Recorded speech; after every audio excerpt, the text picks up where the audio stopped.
Svet filozofie je úžasné miesto plné nástrah a premúdrelých ľudí.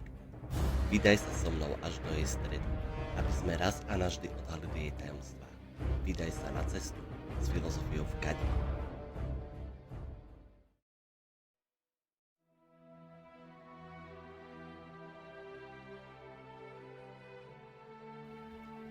Dnes sa spoločne pozrieme na to, čo je vlastne filozofia.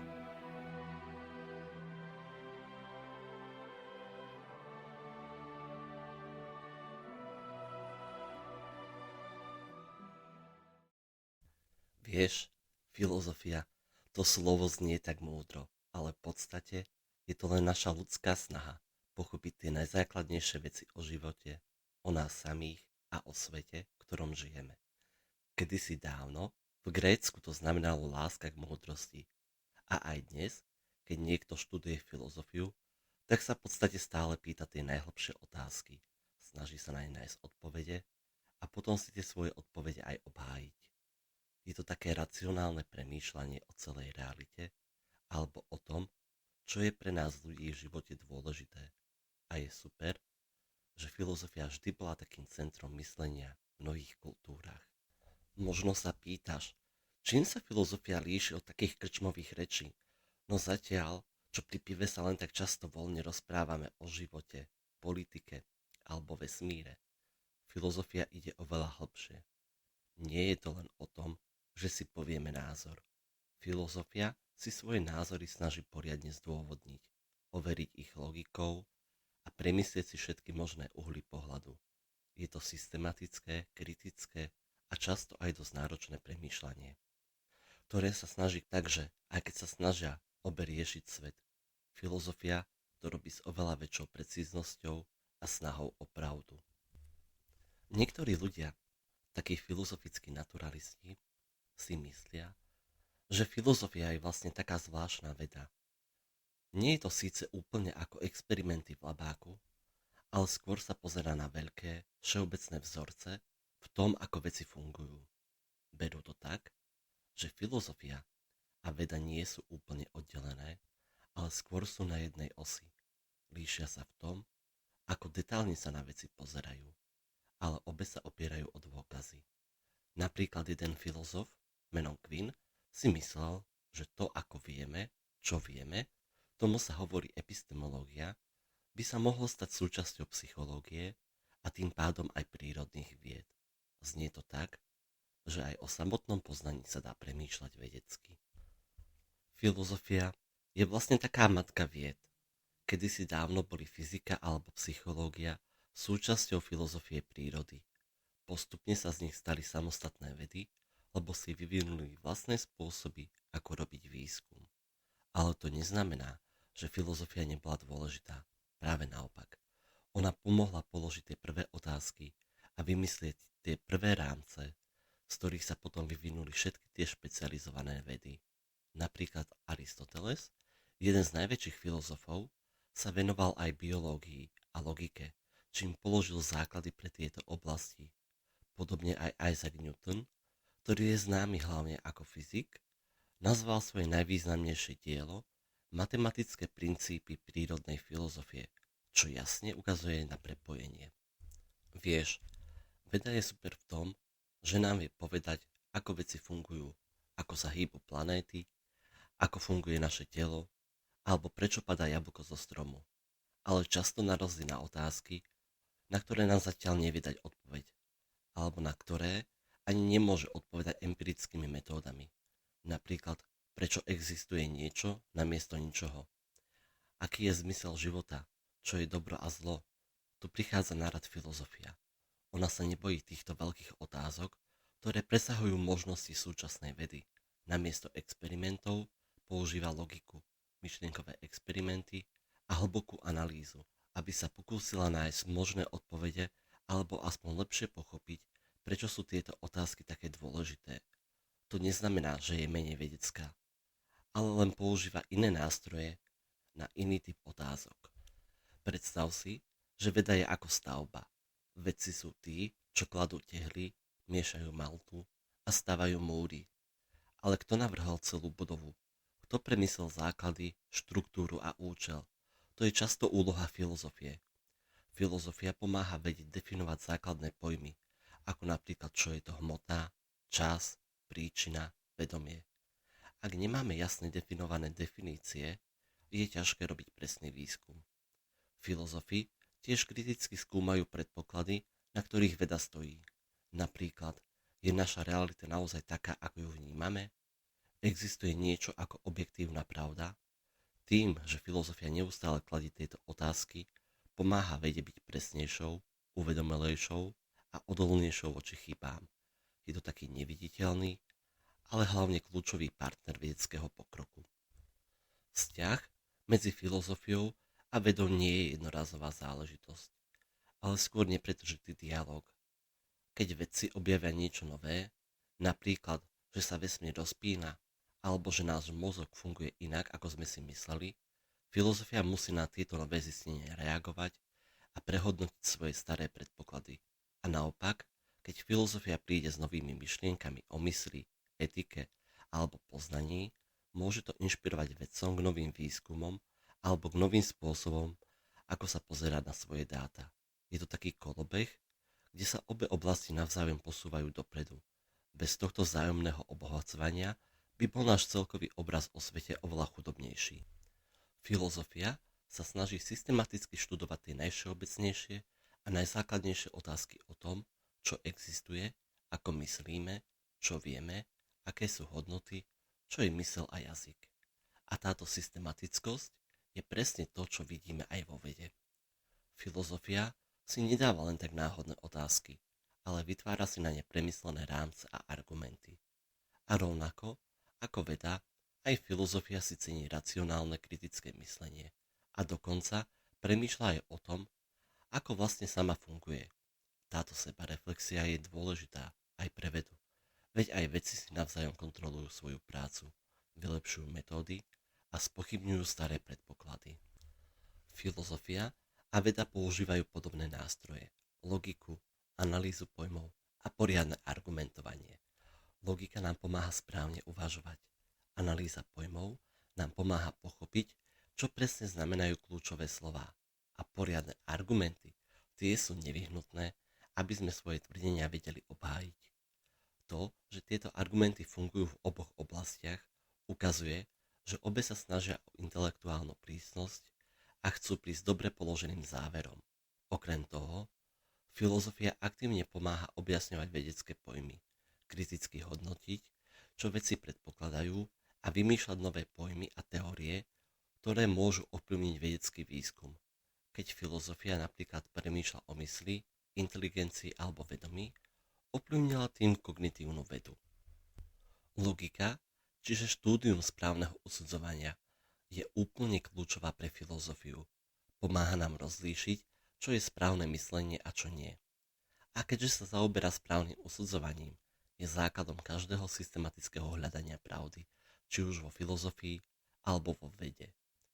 Bez dobrých logických princípov by žiadne filozofické ani vedecké argumenty neboli dôveryhodné. Logika nám pomáha posúdiť, či naše predpoklady naozaj vedú k záverom, odhaliť skryté predpoklady a sformulovať len to najjednotnejšie, čo potrebujeme na dôkaz. Všetky tieto veci sú nevyhnutné pre poriadny výskum vo filozofii aj vo vede. Vieš, niektoré hlavné oblasti filozofie sú buď veľmi vedecké, alebo priamo spolupracujú s vedami. Napríklad taká filozofia vedy je taká oblasť filozofie, ktorá sa pozerá na to, na čom je veda postavená, aké metódy používa a čo z nej vyplýva. Systematicky študuje samotné princípy a postupy vedeckého bádania. Pýta sa, čo odlišuje vedu od nevedy, ako sa vyvíjajú a testujú vedecké teórie a čo je vlastne cieľom vedy. Rieši otázky ako, kde je hranica medzi vedou a nevedou. Sú vedecké teórie spoľahlivé a ako veda vysvetľuje veci. Tieto základné otázky o tom, čo je vedecké poznanie a aký má rozsah, sa riešia pomocou prísnej filozofickej analýzy, často s použitím logiky a epistemológie, čo je teória poznania. Filozofia vedy sa prekrýva s metafyzikou, tá sa pýta, čo je realita, alebo epistemológiou, ktorá skúma otázky, čo je poznanie, logikou a ontológiou, ktorá chce vedieť, čo existuje. To ukazuje, ako je prepojená s inými filozofickými oblastiami, ktoré sú tiež vedecky relevantné. Logika je štúdium, ako správne uvažovať. Dáva nám taký formálny rámec pre správne usudzovanie, čo je úplne nevyhnutné pre každú vedeckú oblasť. Schopnosť správne argumentovať a odhaliť chyby v myslení je kľúčová pre pokrok vedeckého poznania. Veda sa veľmi spolieha na logiku, keď z teórií odvodzuje testovateľné predpovede alebo keď zovšeobecňuje z experimentov. Rozlišujeme formálnu a neformálnu logiku. Formálna logika nám dáva abstraktné systémy usudzovania, a zatiaľ čo neformálna logika je dôležitá pri hodnotení argumentov v reálnom svete, vrátane tých vo vedeckých diskusiách. Logika sa používa v matematike, filozofie logiky, logickej semantike, čo je štúdium významu, a to ukazuje jej široký význam pre formálne systémy a štúdium významu. Epistemológia má aj iné meno, teória poznania. Zaoberá sa tým, čo poznanie vlastne je, ako ho získavame, aké je platné a aký má rozsah. Pochopiť, čo poznanie je a aké má hranice, je kľúčové pre posudzovanie vedeckých tvrdení a metód. Epistemológia nám dáva rámec na to, aby sme určili, čo sa považuje za vedecké poznanie a ako ho môžeme obhájiť. Veda sa snaží vytvárať spoľahlivé poznatky o prírodnom svete a epistemológia nám na to dáva filozofické nástroje, aby sme analyzovali pojmy ako pravda, zdôvodnenie a viera, ktoré sú pre tento cieľ kľúčové. Hlavné otázky v epistemológii sú, čo je poznanie, ako sa poznanie získava a môžeme s istotou tvrdiť, že niečo vieme, podoblasti ako sociálna epistemológia, ktorá hovorí o tom, ako funguje poznanie spoločnosti, a formálna epistemológia, ktorá používa formálne modely na štúdium poznania, ukazujú, aká je táto oblasť široká a hlboká a ako sa zaoberá sociálnymi a formálnymi aspektami získavania poznania, ktoré sú relevantné pre vedu. Filozofia mysle je oblasť, ktorá sa zaoberá tým, čo sú mentálne javy, vedomie a ako súvisia s fyzickým svetom, hlavne s mozgom. Táto oblasť priamo spolupracuje s neurovedou a psychológiou, takže je vedecky veľmi relevantná časť filozofie. Filozofická analýza pomáha objasniť pojmy ako mysel, vedomie a úmysel, ktoré sú kľúčové pre psychologický a neurovedecký výskum. Hlavné otázky zahŕňajú vzťah medzi myslou a telom, povahou vedomia a možnosťou umelej inteligencie. Okrem týchto hlavných oblastí existujú aj filozofie špecifických vied. Napríklad filozofia fyziky skúma základné pojmy ako priestor, čas, hmota a energia. Filozofia biológie skúma podstatu života a biologické pojmy. A filozofia spoločenských vied analyzuje metódy a základy spoločenských vied. Tieto pododvetvia ukazujú, ako sa filozofické myslenie aplikuje na konkrétne oblasti jednotlivých vedeckých disciplín, pričom skúmajú ich jedinečné koncepčné a metodologické výzvy.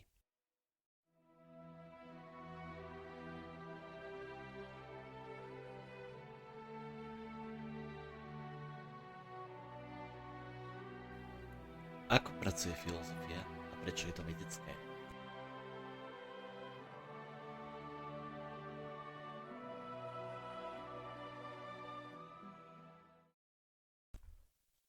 Filozofia používa rôzne spôsoby, ako na veci prísť, a mnohé z nich sú dôležité aj pre vedu.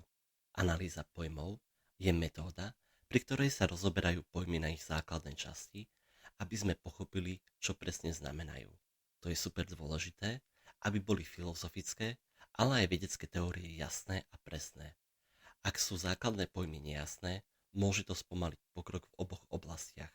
Filozofická analýza pojmov môže dokonca priamo ovplyvniť, ako sa bude robiť vedecký výskum. Logické usudzovanie, či už dedukcia, keď zo všeobecných pravidel odvodzujeme konkrétne závery, alebo indukcia, keď z konkrétnych pozorovaní robíme všeobecné závery, sa používa vo filozofii aj vo vede. Veď aj samotná vedecká metóda sa spolieha na dedukciu pri formulovaní hypotéz, aj na indukciu pri vyvodzovaní záverov z experimentov. Myšlienkové experimenty sú vo filozofii ako hypotetické scenáre, ktoré nám pomáhajú preskúmať filozofické pojmy a argumenty. Hoci to nie sú skutočné experimenty, môžu nám pomôcť odhaliť nezrovnalosti, preskúmať možnosti a objasniť intuície spôsobom, ktorý môže ovplyvniť filozofické aj vedecké myslenie. Niektoré oblasti filozofie, hlavne filozofia vedy a filozofia mysle, čoraz viac pracujú s empirickými zisteniami z rôznych vied. To ukazuje, že filozofia sa čoraz viac prikláňa k naturalistickému prístupu, kde sú filozofické teórie ovplyvnené a obmedzené vedeckými dôkazmi. V niektorých oblastiach filozofie, ako je formálna epistemológia a filozofia logiky, sa používajú formálne metódy, vrátane matematických a logických modelov. Používanie formálnych nástrojov ukazuje, že aj filozofia sa snaží o presnosť a prísnosť, čo sa zhoduje s metódami mnohých vied. Zatiaľ čo veda uprednostňuje pozorovanie a experimentovanie, filozofia používa aj a priorné usudzovanie, čiže myslenie nezávisle od skúsenosti a analýzu pojmov. Tento rozdiel, dôraz na rôzne metódy, odlišuje filozofiu od iných mnohých vied. Filozofia sa často zaoberá otázkami, ktoré sa nedajú priamo skúmať experimentmi a viac sa spolieha na rozum a jasnosť pojmov.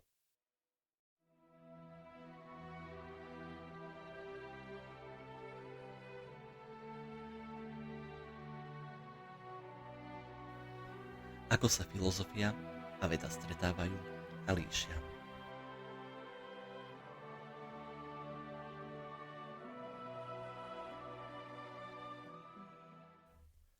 Historicky sa vedy vyvinuli z filozofie.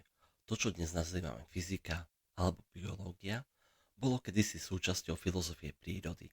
Tento historický kontext ukazuje, akú základnú úlohu zohrala filozofia pri rozvoji vedeckého bádania. Filozofia poskytla ten prvý intelektuálny priestor a nástroje na kladenie základných otázok o prírodnom svete. Postupná špecializácia a nové metódy v týchto oblastiach viedli ich oddeleniu od širšej filozofie. Napriek tomu, že sa historicky oddelili, filozofia a veda vedú stále dialog a vzájomne sa ovplyvňujú. Filozofia skúma základy a dôsledky vedy, zatiaľ čo vedecké objavy prinášajú nové otázky pre filozofické myslenie. Je to taký dynamický a vzájomne závislý vzťah. Filozofia dala vedieť ten prvý rámec pre systematické skúmanie a kritické myslenie, čo pripravilo pôdu pre rozvoj špecifických vied, dôraz na rozum, logiku a hľadanie základného porozumenia, ktoré sú pre filozofiu kľúčové, boli nevyhnutnými predpokladmi pre rozvoj vedeckej metódy. Filozofia má jedinečnú úlohu pri skúmaní základných predpokladov, pojmových rámcov a etických dôsledkov vedeckých teórií a postupov. Poskytuje takú metaúroveň analýzy vedy, ktorá často presahuje samotné vedecké bádanie. Filozofia vedy sa zaoberá tým, ako rozlíšiť vedu od nevedy a ako hodnotiť povahu vedeckého pokroku. Medzi filozofickým a vedeckým skúmaním sú však aj rozdiely.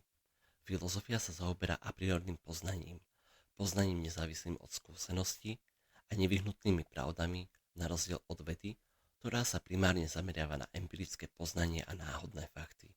Filozofia sa tiež zaoberá normatívnymi a hodnotovými pravdami, čo sú otázky o tom, čo by malo byť, čo je dobré, zlé, správne a nesprávne, ktoré sa často líšia od popisovaného zamerania vedy. Hranice medzi filozofiou a vedou však nie sú vždy jasné a čoraz viac sa pracuje interdisciplinárne.